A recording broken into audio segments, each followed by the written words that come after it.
नमस्कार, मैं मनु वर्मा आपका शुक्रिया हार्दिक अभिनंदन करता हूँ।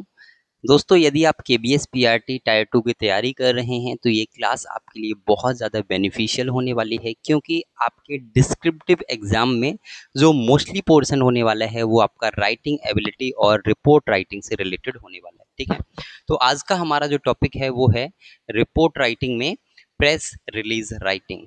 कि जब आपसे पूछा जाए कि आप प्रेस रिलीज़ कैसे राइट करेंगे, उसका फॉर्मेट क्या होगा, तो आप कहीं न कहीं कन्फ्यूज़ हो जाएँगे और आपके लिए जो है एक बहुत बड़ा हेडेक हो जाएगा यदि आपने इसको नहीं पढ़ा तो, ठीक है? तो ये आपको स्टडी करना बहुत इम्पोर्टेंट है, तो चलिए स्टार्ट करते हैं। और यदि आपको इसका पीडीएफ चाहिए तो आप हमारे टेलीग्राम चैनल केवी वाले को ज्वाइन कर सकते हैं। ओके, ठीक है, चलिए स्टार्ट करते हैं। तो सबसे पहले हमें जानना है कि प्रेस रिलीज होती क्या है, ठीक है? प्रेस रिलीज होता क्या है, इसको जानना बहुत ज़रूरी है और आई होप कि आप सभी लोग जानते भी होंगे।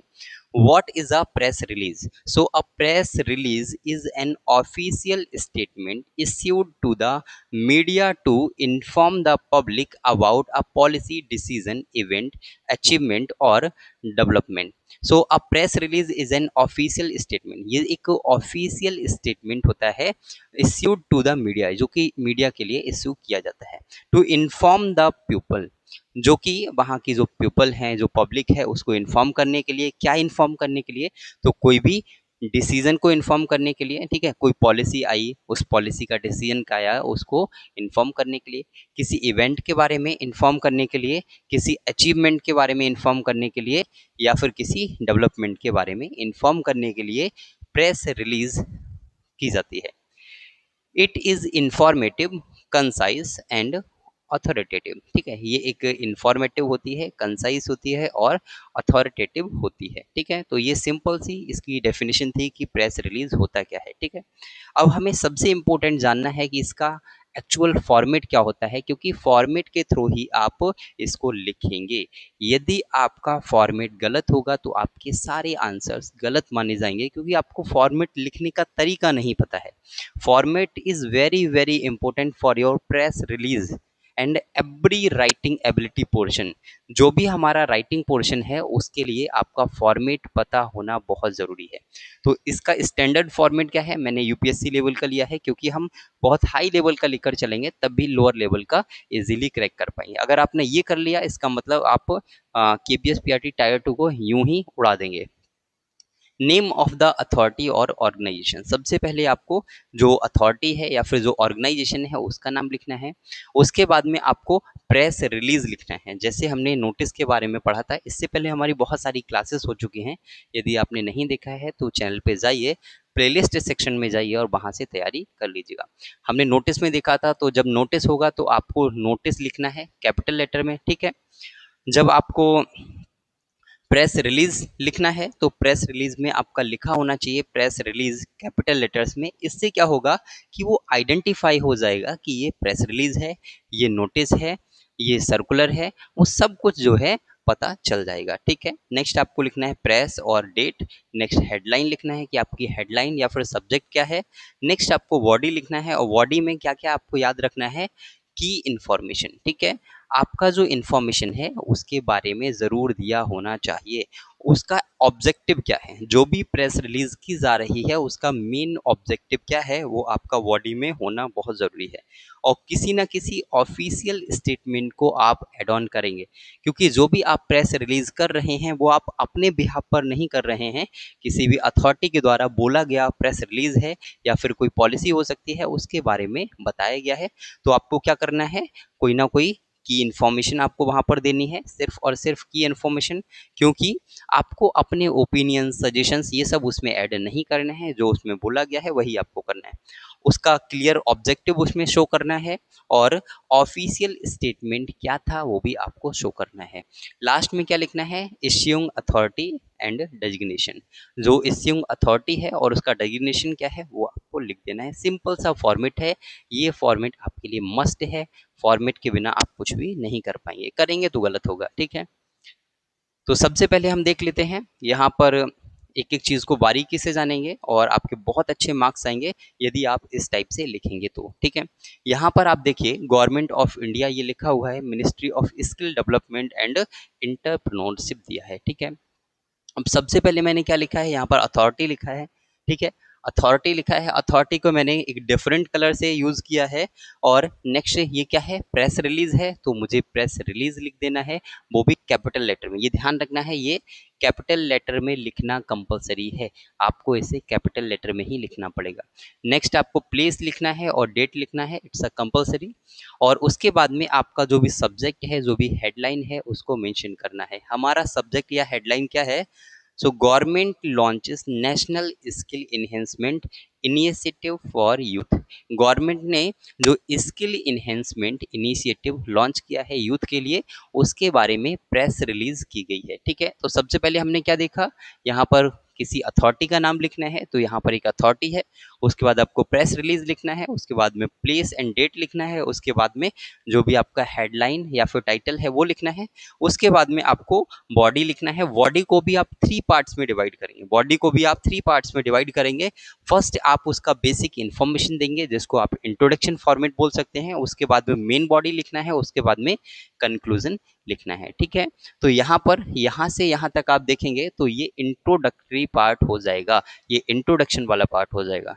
The Government of India today announced the launch of a national skill enhancement initiative aimed at improving employability among youth। अब इसमें क्या है, गवर्नमेंट जो है उसने आज अनाउंस किया है कि वो लॉन्च कर रहे हैं national skill enhancement initiative aimed at improving employability among youth. जो यूथ है उनके अंदर जो है एम्प्लॉयबिलिटी जो स्किल है उसको इन्हेंस करने के लिए, उनके अंदर जब स्किल होगा तभी उनके पास रोजगार होगा, तभी वो एम्प्लॉय बन पाएंगे। तो हमें क्या करना है, स्किल आधारित शिक्षा देना है। और यहाँ पर क्या किया है, यहीं पर इनिशिएटिव लॉन्च किया है, तो इसलिए यहाँ पर हमने ये टॉपिक लिया है क्योंकि बहुत इंपॉर्टेंट टॉपिक है।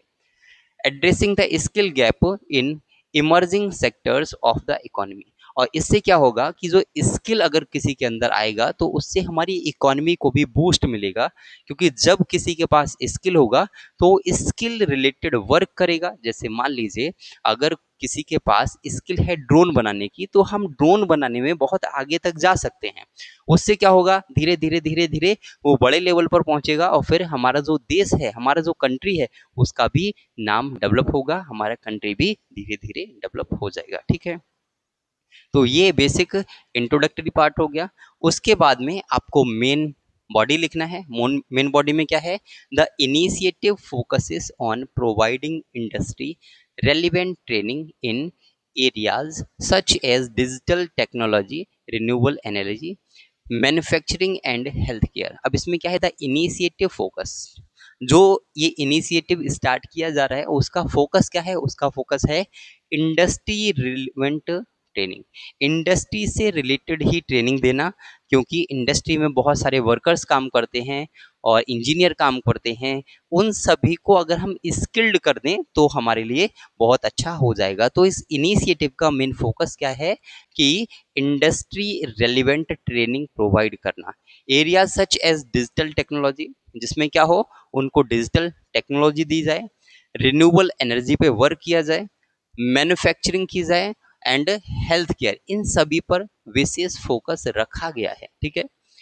Special emphasis will be placed on skill development in rural and semi-urban regions through collaboration with state governments. अब इसमें क्या है, special emphasis will be placed on skill development in rural and semi urban regions. इसमें जो specially attention दिया गया है वो रूरल और सेमी अर्बन रीजन्स पर दिया गया है, क्योंकि जो अर्बन एरियाज हैं वो ऑलरेडी डेवलप्ड होते हैं। लेकिन यदि हम रूरल और सेमी अर्बन को अगर हम डेवलप कर लें तो बहुत ही अच्छी हम ग्रोथ पा सकते हैं, क्योंकि वो एरिया ऐसा है जहाँ पे डेवलपमेंट बहुत कम होता है और वहीं पर हमें स्किल आधारित जो हमारा इनिशिएटिव है उसको लॉन्च करना है, उसको वहाँ प्रमोट करना है, तो बहुत आगे तक हम जा सकते हैं। गवर्नमेंट्स विद स्टेट गवर्नमेंट, और किसकी हमने हेल्प की, कोलेबोरेशन विद स्टेट गवर्नमेंट, जिसके लिए हम स्टेट गवर्नमेंट के साथ कोलेबोरेशन कर रहे हैं, ट्रेनिंग देंगे इंस्टीट्यूशंस को एंड इंडस्ट्री पार्टनर्स। तो इन सब के साथ मिलकर हम ये इनिशिएटिव लॉन्च कर रहे हैं, ठीक है। Next, officials Officials stated that the program seeks to align education with market requirements and support India's demographic dividend. अब इससे क्या होगा, officials stated that the programme, officials ने देखा कि भाई ये जो प्रोग्राम है वो क्या करेगा, ये एजुकेशन के साथ मिलकर हमारे मार्केट की जो रिक्वायरमेंट है उससे क्या होगा, सपोर्ट मिलेगा हमारे इंडिया को, क्योंकि हमारे मार्केट की रिक्वायरमेंट क्या है उसके अकॉर्डिंग हम काम करेंगे तभी हम स्किल्ड हो सकते हैं, तभी हम आगे बढ़ सकते हैं। जैसे आज आपने साइन थीटा कॉस थीटा पढ़ा होगा, क्या यूज है उसका आज की लाइफ में, आपके लिए कोई यूज आया, नहीं आया, वो आपके लिए यूजलेस रहा। मुझे लगता है कि वो 10% लोगों के भी काम में नहीं आया होगा, ठीक है।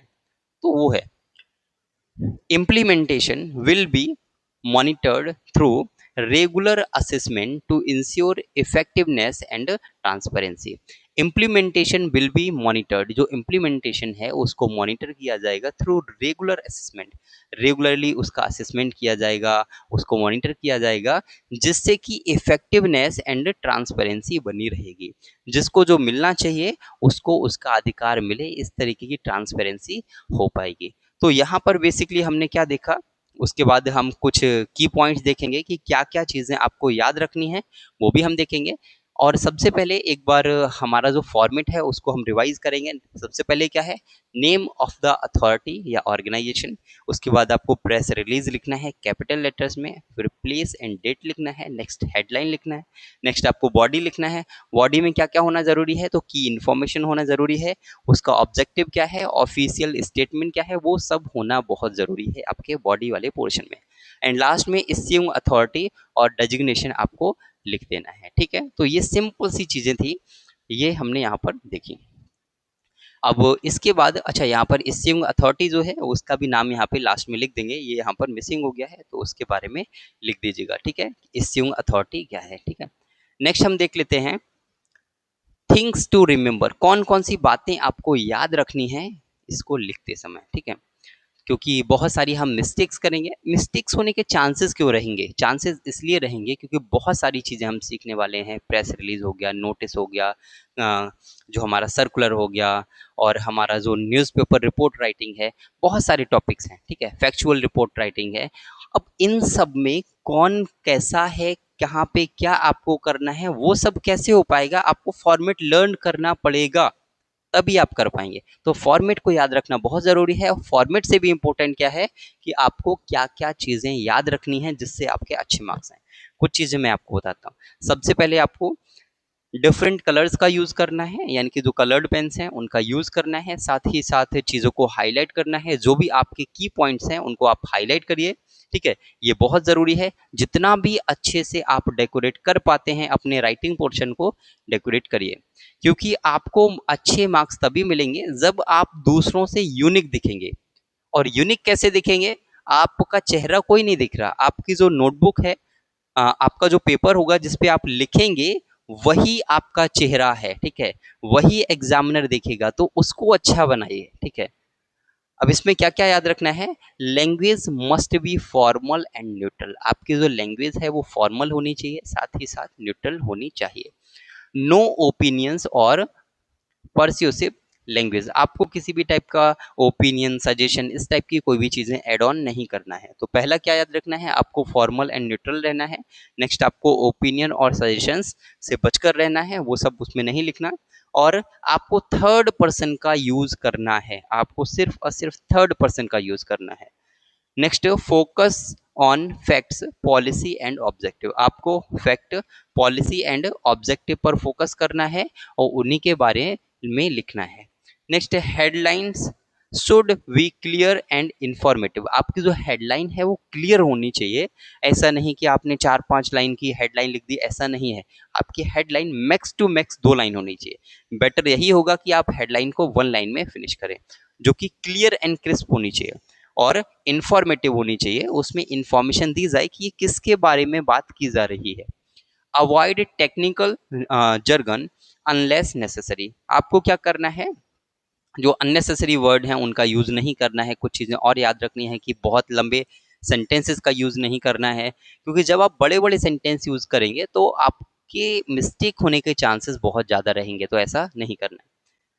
Ideal length 100 to 150 word. आप 100 टू 150 वर्ड में लिख सकते हैं, बट मैं कहूँगा कि 100 टू 120 वर्ड्स में लिखने की कोशिश कीजिए, ये बेस्ट लेंथ होती है, ठीक है।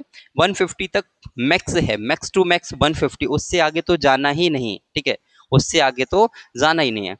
अब यहाँ पर एक रिवीजन कर लेते हैं कि प्रेस रिलीज और नोटिस के बीच में क्या डिफरेंस है। आप कैसे आइडेंटिफाई करेंगे कि ये प्रेस रिलीज है, ये नोटिस है, ये आपका सर्कुलर है। तो सबसे पहली चीज क्या होगी कि नोटिस, सर्कुलर, प्रेस रिलीज, उन सभी में लिखा होता है। नोटिस है तो लिखा होगा नोटिस कैपिटल लेटर्स में, सर्कुलर होगा तो वहां लिखा होगा सर्कुलर कैपिटल लेटर्स में, और अगर आपका प्रेस रिलीज है तो वहां प्रेस रिलीज लिखा होगा कैपिटल लेटर्स में, ठीक है। Press release for media and public information, press release जो है होता है वो मीडिया एंड पब्लिक इंफॉर्मेशन के लिए होता है, जबकि नोटिस जो होता है फॉर इंटरनल और लिमिटेड ऑडियंस तक होता है। जैसे आप देखते हैं कि कुछ भी अच्छा काम हुआ या फिर हमारी गवर्नमेंट ने कुछ किया तो हमारी गवर्नमेंट क्या करती है, प्रेस रिलीज करती है, ठीक है। अब प्रेस रिलीज में वो मीडिया वालों को बुलाती है और मीडिया के सामने अपनी जो इन्फॉर्मेशन है वो शेयर करती है और मीडिया के थ्रू हम तक पहुंच जाती है। तो उसका जो एरिया है वो बहुत वाइड हो गया, लेकिन नोटिस का जो एरिया होता है, जो ऑडियंस होता है वो बहुत कम होता है, इंटरनल और लिमिटेड ऑडियंस तक होता है, ठीक है। आई होप चीज़ें आपको समझ आई होंगी, समझ आई हो तो वीडियो को लाइक कर दीजिएगा, शेयर कर दीजिएगा और चैनल को सब्सक्राइब कर लीजिए, ठीक है। आपको तैयारी करते रहना है, अपने नोट्स ज़रूर बनाना है, नोट्स बनाएंगे तो ज़रूर सफल होंगे, क्योंकि नोट्स बनाने से हमारा जो माइंड है और भी शार्पली वर्क करता है, उसमें हम 2 से 3 बार रिवीजन कर लेते हैं।